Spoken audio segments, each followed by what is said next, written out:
Hey guys, welcome to my channel. আমি রাশিদুল ইসলাম আর আপনারা দেখছেন টেক ওয়েবস। আজকের এই ভিডিওতে আমরা দেখব কী করে আমরা লোকাল হোস্টে ওয়ার্ডপ্রেস ইনস্টল করব। আমরা এখানে লোকাল হোস্টের সার্ভার হিসেবে ইউজ করছি ওয়ার্ম সার্ভার। আমরা আগের ভিডিও দেখতে পাবে কী করে আমরা ডেস্কটপে ওয়ার্ম সার্ভার ইনস্টল করব। যারা যারা এখনও ভিডিও দেখোনি বা জানো না কী করে ওয়ার্ম সার্ভার ইনস্টল করতে হয়, তারা আমার সে আগের ভিডিওটি গিয়ে দেখতে পারো। আমি ডেসক্রিপশনেও লিঙ্ক দিয়ে দেবো এবং আই বাটনেও লিঙ্ক দিয়ে দেবো যে কী করে আমরা ওয়ার্ম সার্ভার ইনস্টল করব আমাদের ডেস্কটপে। তো ওয়ার্ম সার্ভার ইনস্টল করে নেওয়ার পর আমরা দেখব কী করে আজকে আমরা লোকাল হোস্টেই ওয়ার্ডপ্রেস ইনস্টল করব।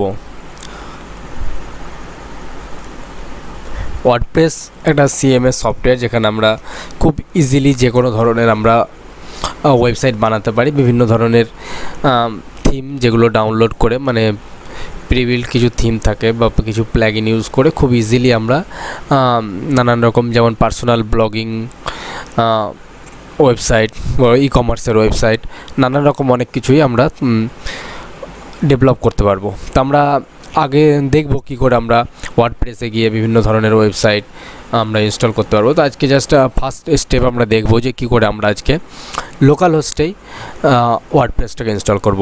তো লোকাল হোস্টে ওয়ার্ডপ্রেসটা ইনস্টল করার জন্য কিছু স্টেপ আছে, জাস্ট কয়েক মিনিটের মধ্যে আমরা দেখব। তো চলো শুরু করা যাক।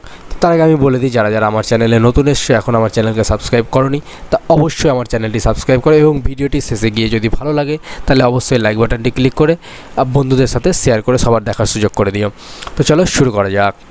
সর্বপ্রথমে আমাদের ওয়ার্ডপ্রেস ইনস্টল করার জন্য আমাকে যেতে হবে ব্রাউজারে গিয়ে আমরা এখানে সার্চ করব ওয়ার্ডপ্রেস .org-তে আমরা গিয়ে এখানে আমরা গেট ওয়ার্ডপ্রেস আমরা ক্লিক করব। গেট ওয়ার্ডপ্রেসে ক্লিক করার পরে আমাদের এখানে নিচে একটি বাটন চলে আসবে, ডাউনলোড ওয়ার্ডপ্রেস 5.7.1 লেটেস্ট ভার্সন 5.7.1। এখানে আমরা সিম্পলি ক্লিক করব। ক্লিক করার পরে ডাউনলোড ফোল্ডারে আমরা এটিকে ডাউনলোড করে নেব। আমি দেখতে পাচ্ছি এখন আমার এই ওয়ার্ডপ্রেস ফাইলটি ডাউনলোড হয়ে গেছে। ডাউনলোড হয়ে যাওয়ার পরে আমরা এটাকে এখানে এক্সট্রাক্ট করব। এক্সট্রাক্ট করে নেওয়ার পরে ফাইলটা ওপেন করব। ফাইলটা ওপেন করার পরে ভেতরে যতগুলো ফাইল আছে সিলেক্ট অল করে আমি এগুলোকে কপি করে নেব। কপি করে নেওয়ার পরে আমরা চলে যাব আমাদের ডাব্লিউপি ফোল্ডার। আমি আমি একটা ফোল্ডার ক্রিয়েট করে রেখেছি ডাব্লিউপি বলে, যেখানে আমরা সাইটটাকে হোস্ট করব, মানে লোকাল হোস্টে আমার ওয়ার্ডপ্রেসের সাইটটাকে হোস্ট করব। তো ডাব্লিউ কী জিনিস, এখানে কী করে ফোল্ডার বানাতে হয় সেটা আগের ভিডিওতে আমরা দেখতে পাবে।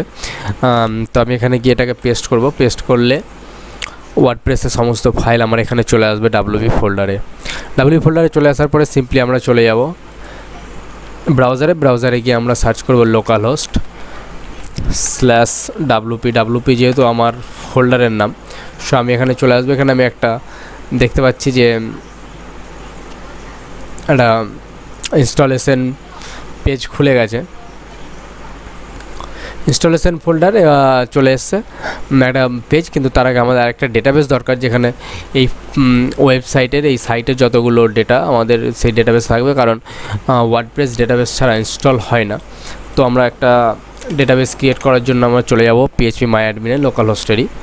সেটা লগ ইন করার পরে এখানে আমরা দেখতে পাচ্ছি বাম দিকে অপশান আছে নিউয়ে গিয়ে আমরা এখানে লিখব সিম্পলি ডাব্লিউপি লেখার পরে ক্রিয়েট অপশানে ক্লিক করবো। আমাদের ডাব্লিউপি এটা ডেটাবেস ক্রিয়েট হয়ে গেছে আমাদের লোকাল হোস্টে ক্রিয়েট হয়ে যাওয়ার পরে আমরা এখানে বিভিন্ন ধরনের ল্যাঙ্গুয়েজ পেয়ে যাবে, বাংলা, অসমিয়া, যার যেরকম ইচ্ছে, কোনো অসুবিধা নেই। আমি ইংলিশ ইউনাইটেড স্টেটে কন্টিনিউ করার পরে এখানে বলছে যে আমাদের স্টার্ট করতে গেলে সাম ইনফরমেশন দরকার ডেটাবেসের। তো ডেটাবেসের name, database user name, password, host, তো সবই আছে, কোনো অসুবিধা নেই। ডেটাবেসের নেমটা তো ডাব্লিউপি দিয়ে আমরা ক্রিয়েট করলাম, তো লেটস গো করবো। ডেটাবেসের নেম এখানে চাইছে, ডেটাবেসের নেম আমি দেবো ডাব্লিউপি, আর ইউজার নেম ডিফল্ট যেটা থাকেই রুট, পাসওয়ার্ড তো ব্ল্যাঙ্ক থাকে। সাবমিট করা বলছে অলরাইট স্পার্কি, মানে পুরো ডেটাবেস ভ্যালিডেট করে দেখেছে যে হ্যাঁ ডেটাবেসটা কোনো সমস্যা নেই, কমিউনিকেট করা আছে ডেটাবেসের সাথে। এখানে আমাদের সাইট টাইটেল দিতে বলে, সাইট টাইটেল আমি দিয়ে দেবো এখানে টেক ওয়েবস দিয়ে দেবো, এবং আমার এখানে ইউজার নেম দিতে বলবে, আমি দিয়ে দেবো টেক ইউজার নেম দেওয়ার পরে আমি পাসওয়ার্ড দিয়ে দেবো 1 2 3 4 5, কোনো অসুবিধা নেই। কনফার্ম করে দেবো আমার উইক পাসওয়ার্ড, যেহেতু আমার লোকাল হোস্টে থাকতে কোনো চাপ নেই। আমি পরে লাইভ সার্ভারে নিয়ে গেলে পাসওয়ার্ডটা চেঞ্জ করে নিতে পারবো। এখানে গিয়ে আমি দিয়ে দেবো techwebs@gmail.com একটা ইমেল, নিজের যে কোনো ইমেল দিতে পারো, কোনো অসুবিধা নেই। তারপরে এখানে একটা দেখো অপশান বলছে যে search engine visibility. Search engine visibility মানে তুমি কি এই সাইটটা যেটা বানাচ্ছ সেই সাইটটাকে তুমি মানে ইন্ডেক্স করতে চাইছো, মানে গুগলে সার্চ করলে কি কেউ পাবে কি পাবে না। ডিসকারেজ সার্চ ইঞ্জিন করে তো যদি দাও, ক্লিক করো, তাহলে কেউ সার্চ করলে এই সাইটটা গুগলে পাবে না। তা আমার এটা করার কোনো প্রয়োজন নেই, যেহেতু যদিও এটা লোকাল হোস্ট, এটা এখান থেকে তো আমরা লাইভে নেই, তো লাইভে গেলে এই অপশানটা কাজে লাগবে, এখন লাগছে না। তো আমি এটাকে বাদ দিয়ে দিলাম, দিয়ে ইনস্টল ওয়ার্ডপ্রেসে ক্লিক করলাম।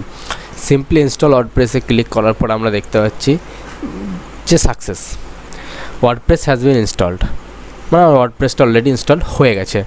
তো সিম্পলি ইনস্টল হয়ে যাওয়ার পরে আমাদের এখানে লগ ইন করবো, ওয়ার্ডপ্রেসের ড্যাশবোর্ডে আমরা লগ ইন করবো। টেক আমাদের ইউজার নেম আমি দিয়েছিলাম, and then password 1 2 3 4 5 and then log in. Just simply you can see that আমাদের ড্যাশবোর্ড খুলে গেছে ওয়ার্ডপ্রেসের। সিম্পলি একটা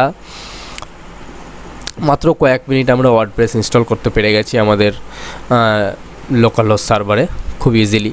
এবং এখানে আমরা দেখতে পাচ্ছি অ্যাপিয়ারেন্সে গিয়ে আমাদের বিভিন্ন ধরনের থিম আছে, আমাদের এখানে প্লাগইনের কিছু অপশান আছে। এনি ইউজার কেউ যদি রেজিস্টার করলে দেখুন টেক আমার যেটা অ্যাডমিন ইউজার সেটা আমরা দেখতে পাচ্ছি। তো এগুলো নিয়ে আমরা পরে কথা বলবো, কী করে থিম চেঞ্জ করতে হবে, কী করে আমরা প্লাগইন ইনস্টল করব। তো এই জিনিসগুলো আমরা পরে দেখে নেব, এর পরের ভিডিওতে অবশ্যই আশা করছি আমি দেখাবো। কিন্তু তার আমি দেখে নিই যেটা আমরা এখন যে সাইটটা আমরা ইনস্টল করলাম, তো সেই সাইটটা আমাদের দেখতে কেমন হয়েছে। তো এখানে গিয়ে আমি সিম্পলি ভিজিট সাইটে ক্লিক করছি। ভিজিট সাইটে ক্লিক করার পরে দেখতে পাচ্ছ আর একটা সিম্পল একটা ডিফল্ট, মানে ওয়ার্ডপ্রেসের যে ডিফল্ট থিমটা থাকে সেই থিমটা এখানে আমার ওপেন হয়ে গেছে, মানে ওই সাইটটা ওপেন হয়ে গেছে। হ্যালো ওয়ার্ল্ড বলে ওয়েলকাম টু ওয়ার্ডপ্রেস, একটা ফার্স্ট পোস্ট, মানে অ্যাকচুয়ালি ওয়ার্ডপ্রেসটা মেনলি ব্লগের জন্য, কিন্তু এখানে আমরা নানান রকম যে কোনোভাবে আমরা ইউজ করতে পারবো, ই কমার্স থেকে শুরু করে বিজনেস ওয়েবসাইট যে কোনো রকম কিছু। তো এখানে হ্যালো ওয়ার্ল্ড বলে একটা জাস্ট ওয়ার্ডপ্রেসের ডিফল্ট একটা পোস্ট মানে এখানে আছে, যে দেখতে পাচ্ছ, কোনো অসুবিধা নেই। তো এইভাবে আমরা খুব সুন্দরভাবে আমরা দেখলাম কী করে আমরা ইনস্টল করতে পারলাম আমাদের ওয়ার্ডপ্রেসটা লোকাল হোস্টে। তো জাস্ট কয়েক মিনিটে আমরা ইনস্টল করতে পারলাম। তো বন্ধুরা, আজকের ভিডিও ব্যাস এতটুকুই ছিল। শেষ পর্যন্ত দেখার জন্য অনেক অনেক ধন্যবাদ। যদি আমার ভিডিওটি শেষ পর্যন্ত অবশ্যই ভালো লেগে থাকে তাহলে নিশ্চয়ই একটা লাইক করতে ভুলবে না, এবং নিজের বন্ধুদের সাথে শেয়ার করে সবার দেখার সুযোগ করে দাও। আর শেষে আরেকবার একটা কথা বলে দিই, যদি এখনও আমার চ্যানেলটি সাবস্ক্রাইব না করে থাকো তাহলে অবশ্যই সাবস্ক্রাইব করতে ভুলবে না, এবং সাবস্ক্রাইব করার পরে অবশ্যই বেল নোটিফিকেশানে ক্লিক করার পরে অলে ক্লিক করে দিও, তাহলে নেক্সট এই ওয়ার্ডপ্রেস রিলেটেড বা আর সব কিছু ভিডিও নিয়ে যা আসবো যাতে সর্বপ্রথম তুমি জানতে পারো। তো ব্যাস আজকের জন্য এতটুকুই, টাটা, বাই বাই।